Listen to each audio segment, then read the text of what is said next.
Hey everyone, welcome back to our channel. If you're new here, please subscribe. I'd really love that if you're returning. How you doing?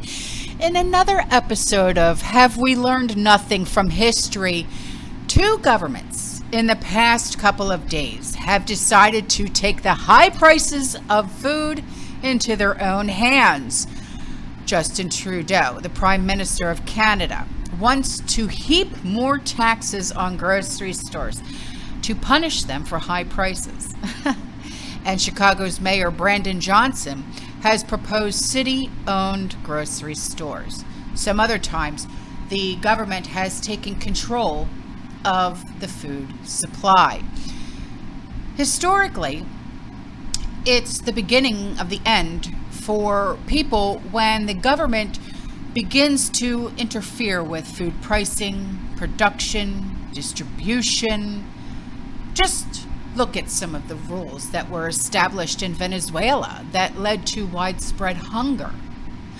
The government took control of food production facilities. They began forcing farmers to produce food for less than the cost of growing and raising it.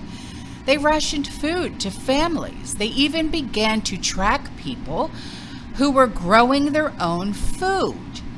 In short, every terrible decision it was possible to make, they made, and the people suffered for it. There are several reasons why collectivists want to destroy agriculture in America. The first being that the farmer has traditionally been the great stumbling block to communism and totalitarianism. Stalin found this out the hard way and had to murder 7 million Ukrainian farmers by starvation. One cannot enslave a population of independent freeholders. They must be removed one way or another. The second reason is that the easiest way to control people is through food. There are executive orders on the books that give the federal government the power to confiscate and nationalize the nation's agricultural resources. Now, it is much easier to control a handful of farms as opposed to controlling several million farms. These plans have been on the books for many, many years and always renewed by all the subsequent presidents, and help explain why the USDA has always encouraged farmers to get big or get out. No industry in America has been seen more consolidation than agriculture. Now, Stalin, like I said, he's as many 7 million Ukrainians during the Holodomor, okay? And China's Great Famine was the result of governmental decisions. 30 million people died of starvation. Ethiopia has been accused of deliberately starving its own citizens. North Korea has such stringent rules around who can have food and what they can have that people literally starve to death in the middle of wheat fields because their harvests go to the government. In short, it's always a terrible idea. So what does Justin Trudeau want to do? The head of Canada's largest grocery store chain were hastily summoned to the capital in Ottawa to discuss plans to stabilize food prices after Trudeau issued an ultimatum.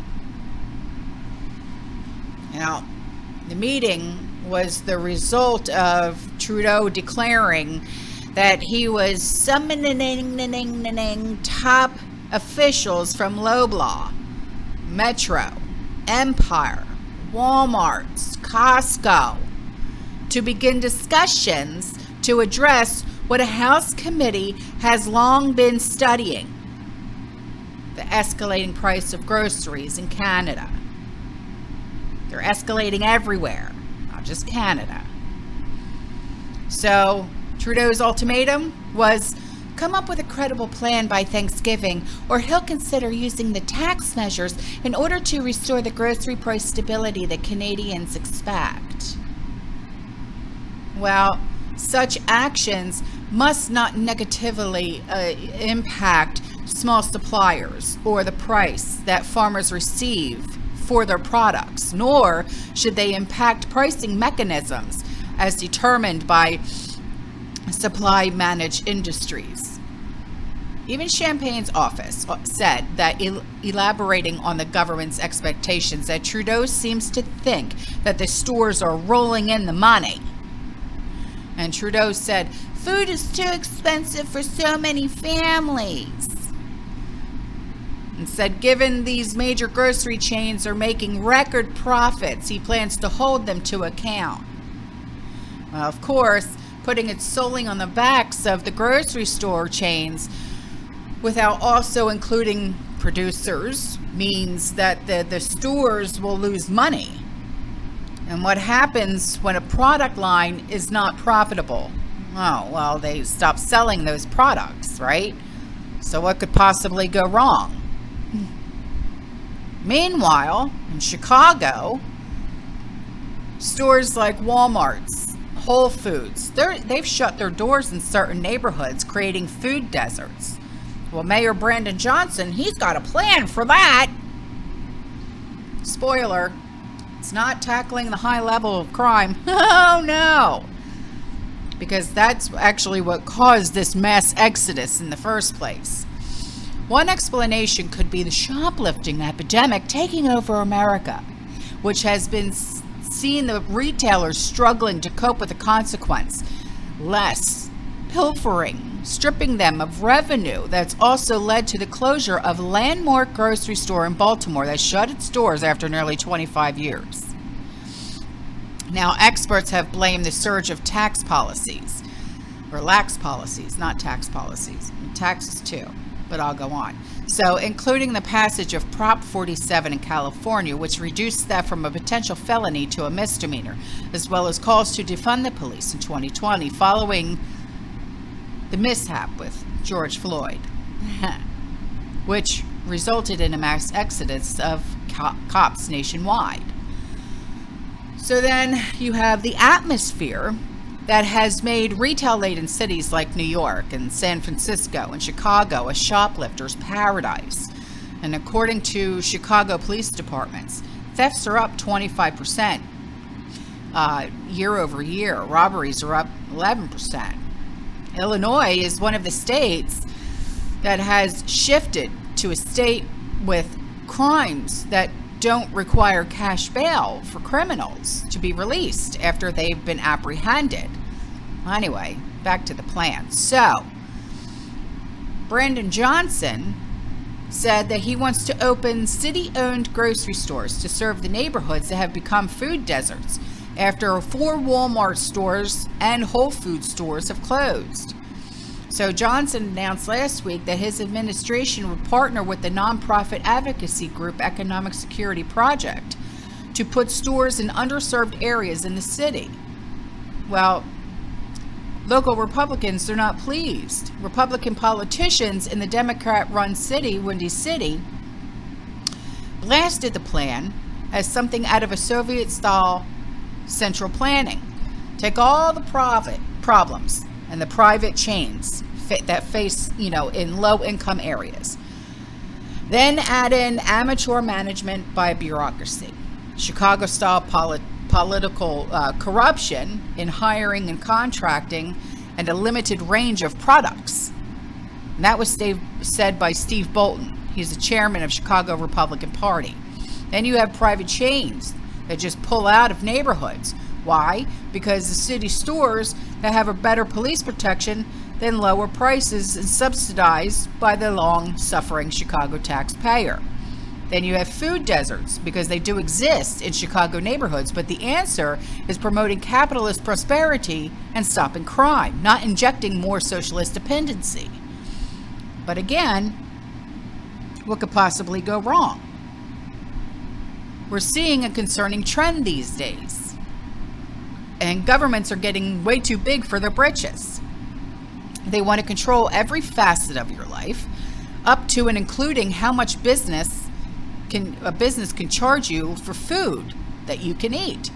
And obviously, I don't like to go to the store and find a box of Triscuits that costs $7, but I can choose not to buy the Triscuits. You know what I'm saying? I can go buy other things that are more reasonably priced. But once the government begins to interfere and companies are no longer making profit, not only will products be more expensive, but they'll become harder and harder to come by. I mean, remember back in 2020, we saw semi-empty grocery store shelves for the first time that I can actually recall in my lifetime, back in 2020, because supply chain crisis and whatnot. We've never fully, bounced back, if you will, from that. And the supplies that refilled the shelves were smaller, often lower quality, and far more expensive. But this, of course, leads governments to come up with solutions and add more restrictions, regulations. Instead of letting the free market thrash it out and figure itself out, they've made it more and more difficult for farmers and small stores to recover. I fear that we're rapidly moving toward a world where you can only shop at Walmart's or Amazon, CVS, right? Because every time the government gets involved in things, they should be simple: producing, selling, buying food. This is another way that they can control the people. It's happening time and time and time again throughout history, but people are so desperate for that solution that they think it'll be different this time. It'll be different this time. It'll be different this time. No, it's not going to be different. Same shite, different day. You know what I'm saying? All right, guys, I'm out of here. I'll see you in the next one, okay? You stay safe, you stay positive, you keep prepping. And as always, fear less. Ciao.